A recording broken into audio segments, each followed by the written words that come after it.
There is a place in the western Himalayas where three countries almost touch: India, Nepal, China. At the center of that meeting point, at roughly 3,600 meters above sea level, where the air is thin and the silence absolute, sits a piece of land about the size of a small city. No civilians live there, no children go to school there is no market, no road sign, no fence, just soldiers, stone, cold, and a river. The river is called the Kali, and the question of where it begins, not where it flows, not what it drains, but where exactly it originates in the ice of the high Himalaya, has divided two nations for more than 200 years. This is Nepal's story, the story of a line that was never clearly drawn, and what happens when a small country finally decides it will not keep waiting for its neighbor to listen. To understand the border crisis of 2026, you have to understand the streets of Kathmandu in 2025. Young Nepalis had had enough. Enough of a government that changed hands 14 times in 13 years without changing anything that mattered. Enough of corruption so normalized that bribery had become a line item. Enough of watching their country be talked around, talked over, talked past by India, by China, by anyone with a larger seat at the table. The protests that erupted in September 2025 were violent. 76 people were killed, but when it was over, the old order was gone.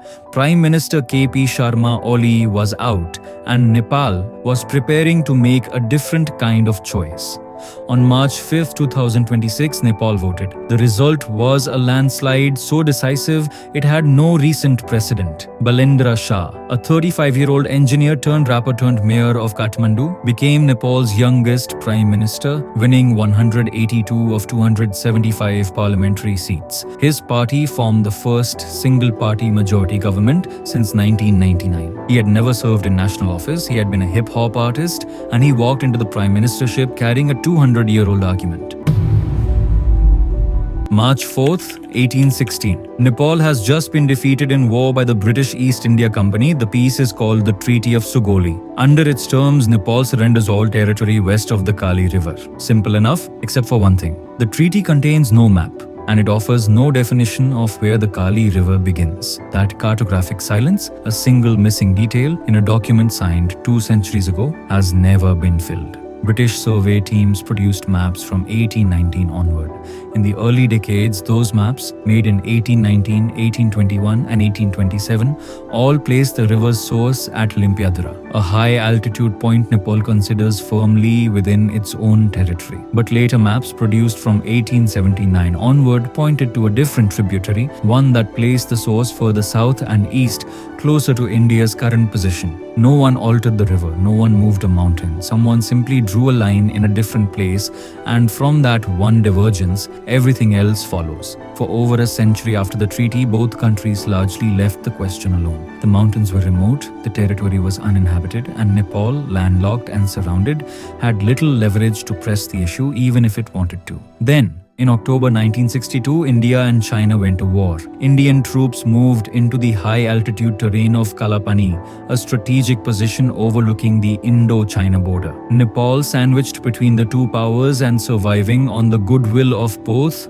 chose the only option available to a small state: silence. The war ended. The troops did not leave. That wartime posting, made in crisis, justified by strategic necessity, hardened over the following decades into administrative permanence. Today, India's Indo-Tibetan Border Police maintain a post at Kalapani. India records it as part of Pithoragarh district, Uttarakhand. Nepal records it as part of Darchula district. Both cannot be right, and yet both have been right on their own maps for more than 60 years. For Nepal, this is not an abstraction. This is the story of how a small nation loses land not through battle, but through the slow solidification of facts on the ground. On May 8, 2020, Indian Defence Minister Rajnath Singh inaugurated an 80-kilometer road from the Indian town of Darchula to the Lipulekh Pass, a road that passes directly through territory Nepal has always maintained is its own. Nepal's foreign ministry called it a unilateral act. In Kathmandu, protesters gathered outside the Indian embassy.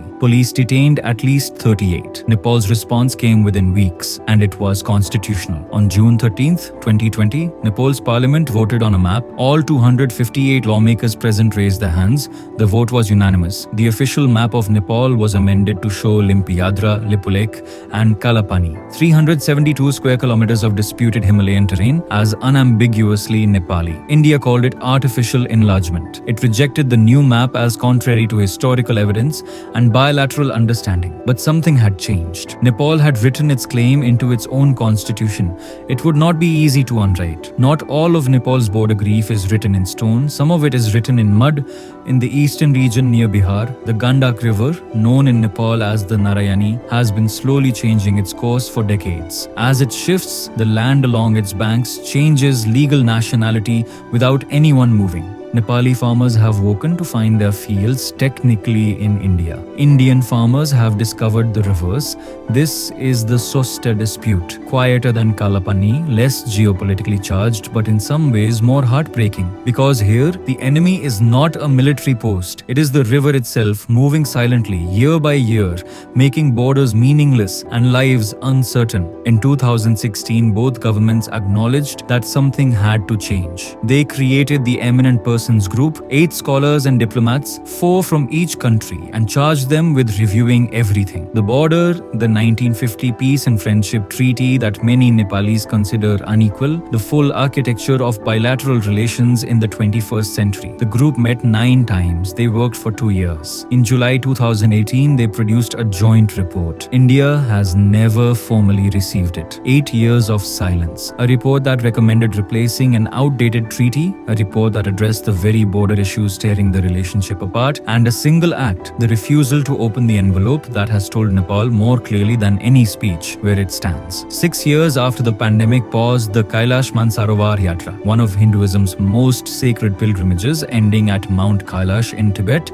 India was ready to restart it. On April 30th, 2026, New Delhi announced the route: 1,000 pilgrims traveling in batches of 50 through the Lipulekh Pass. The plan had been arranged directly with China. Nepal was not consulted. Nepal was not even informed. On May 3rd, Nepal's Ministry of Foreign Affairs lodged formal diplomatic protests, 1 to India, 1 to China. It restated, as it has restated many times, that Limpiyadhura, Lipulekh and Kalapani are Nepali territory.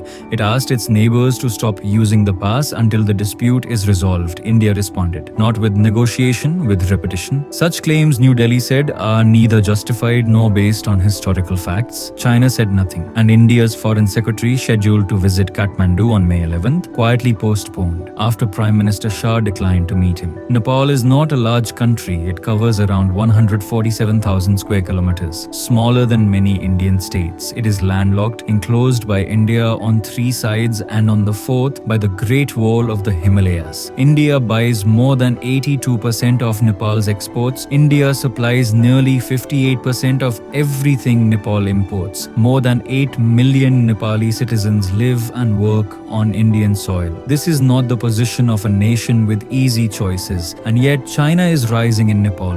Roads, dams, fiber cables. The Belt and Road Initiative is threading itself through Himalayan villages. Nepal's new government is caught between 2 giants, and both of them, at least on the question of Lipulekh, are sending the same message. You are not important enough to consult. Former Nepali diplomat Dinesh Bhattarai has warned that leaving this dispute to fester is likely to sow the seeds of immense competition and intense rivalry at the Himalayan frontier. Indian scholar S.D. Muni has cautioned that the dispute will be exploited by third parties. Both know which third party that is. May 31st, 2026, Prime Minister Balendra Shah gives his first formal address to Nepal's parliament. He says something that no Nepali leader has said publicly before. He tells the assembled lawmakers that Nepal has, in some places, also encroached on Indian land. Not just India on Nepal, Nepal on India too. The room goes quiet, then it erupts. Opposition lawmakers demand the remark be removed from the record. Former Ambassador Nilambar Acharya states flatly that Nepal has not encroached on Indian territory. Nepal's own foreign ministry issues a clarification. Shah was likely referring to informal land use along the technical boundary line, not formal state action. India, for its part, calls it an opening for dialogue. Whatever Shah intended, a diplomatic overture, an honest assessment, or or an off-the-cuff remark that escaped its moment, it handed India a phrase it will not soon forget.